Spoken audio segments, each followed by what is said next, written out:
Hello everyone, Hindi ज्ञान सागर channel में आप सभी का बहुत बहुत स्वागत है। आज की वीडियो में मैं क्लास 7th की बसंत के चैप्टर 11 रहीम के दोहे लेकर आई हूँ। और मैं रहीम के दोहे के आपने सभी ने सुने होंगे रहीम के दोहे। तो मैं रहीम के दोहे के अर्थ बताने से पहले थोड़ा सा इनके रहीम जी के बारे में बताऊँ और इनके दोहे के बारे में कि इन्होंने क्या क्या मतलब इन दोहों में बताया है। रहीमदास जी के दोहे में जीवन की दरअसल बहुत ही ज़्यादा सच्चाई है और अपने दोहों के माध्यम से रहीम जी ने ज़िंदगी की मुश्किलों को आसान बनाया है। उनके जितने भी दोहे हैं वो सभी नीतिपरक हैं और बहुत ही प्रसिद्ध हैं। रहीमदास जी सभी संप्रदाय के प्रति आदर सम्मान रखते थे। ये मुस्लिम होते हुए भी भारतीय संस्कृति से भली भांति परिचित थे और उन्होंने हिंदू मुस्लिम एकता पर बहुत ज़्यादा जोर दिया था। इनका असली नाम अब्दुल रहीम खान खाना था और इनके पिता बैरम खां सम्राट अकबर के संरक्षक थे। इनका जन्म 17 दिसंबर 1556 को हुआ था और मृत्यु इनकी 1627 को हुई थी। तो इनके आज मैं आपको अर्थ बताऊंगी। जो इसमें पहला दोहा है वो है, कहे रहीम संपत्ति सगे बनत बहुत बहुप्रीत रीत विपत कसौटी जे कसे तेई साचे मीत। इनका कहने का अर्थ है कि रहीम जी कहते हैं कि सच्ची दोस्ती क्या होती है। सच्ची दोस्ती क्या होती है, तो सच्ची मित्रता के बारे में उन्होंने रहीम जी ने इस दोहे में बताया है। वे कहते हैं कि सगे संबंधी रूपी संपत्ति कई प्रकार के रीत रिवाजों से बनते हैं। उन्होंने क्या कहा है कि सगे संबंधी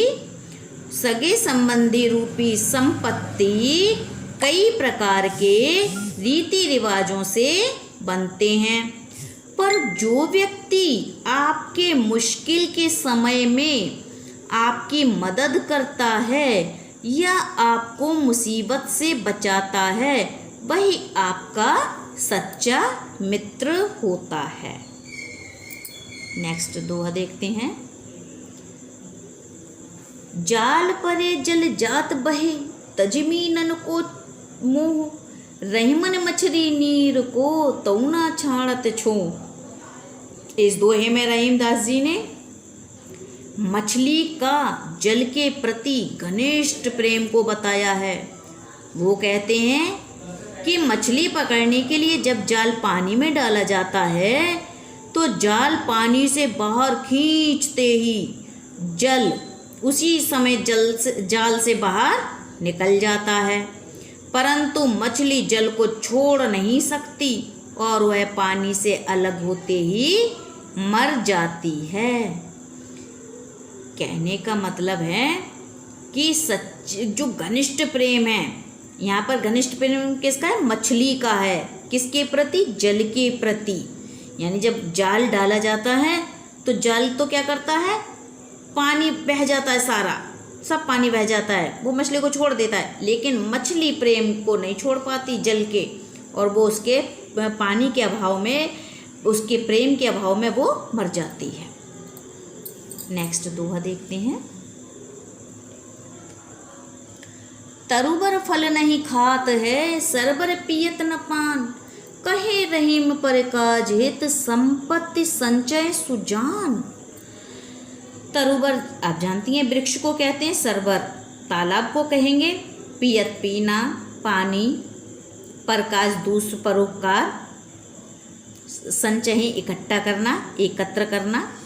तो रहीमदास जी इन पंक्तियों में कहते हैं कि जिस प्रकार पेड़ अपने ऊपर लगे हुए फल को कभी नहीं खाते हैं, तालाब अपने अंदर जमा किए पानी को कभी नहीं पीता है, उसी प्रकार सज्जन व्यक्ति, परोपकारी व्यक्ति भी अपना इकट्ठा किया हुआ धन से दूसरों का भला करते हैं। अब इसमें फोर्थ वाला पढ़ते हैं।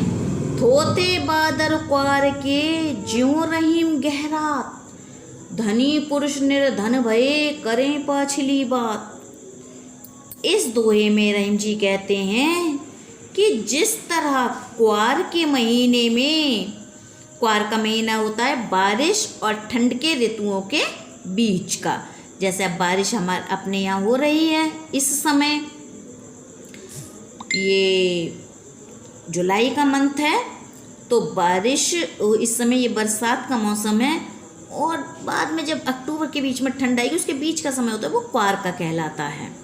तो बारिश और शीत ऋतु के बीच में आकाश में घने बादल दिखते हैं, पर बिना बारिश किए वो बस खाली गड़गड़ाहट की आवाज़ करते हैं।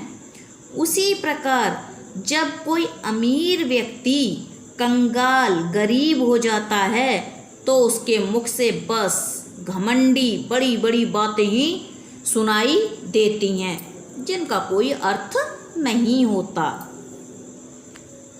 इसलिए हमें क्या करना चाहिए, जैसा समय हो उसी प्रकार से हमें व्यवहार करना चाहिए। जब आज आप गरीब हो गए तो ज़रूरी नहीं है कि आप पिछली अपनी अमीरी की बातें बड़ी बड़ी बातें करें, अब जैसे हैं इस समय वैसा व्यवहार कीजिए। और इसका अंतिम दोहा है, धरती की सी रीत है शीत घाम और मेह, धरती की सी रीत है शीत घाम ओ मेह, जैसी परे सो सहे रहें त्यों रहीम यह देह। इस दोहे में रहीमदास जी धरती के साथ साथ, रहीमदास जी ने धरती के साथ साथ इंसान के शरीर की सहन शक्ति का वर्णन किया है। वो कहते हैं कि इस शरीर को सहने की शक्ति धरती के समान है। जिस तरह धरती सर्दी, गर्मी, वर्षा की विपरीत परिस्थितियों को झेल लेती है, उसी प्रकार मनुष्य का शरीर भी जीवन में आने वाले सुख दुख और ताप सहने की शक्ति रखता है। तो इस प्रकार ये इनके नीतिपरक दोहे हैं और इसी के साथ ये पाठ समाप्त होता है। अगली वीडियो में मैं इसके प्रश्न उत्तर लेकर आऊँगी। अगर आपको वीडियो अच्छी लगी हो, पसंद आई है, इसके अर्थ समझ में आए हैं, तो लाइक और शेयर करें और सब्सक्राइब करना ना भूलें। धन्यवाद।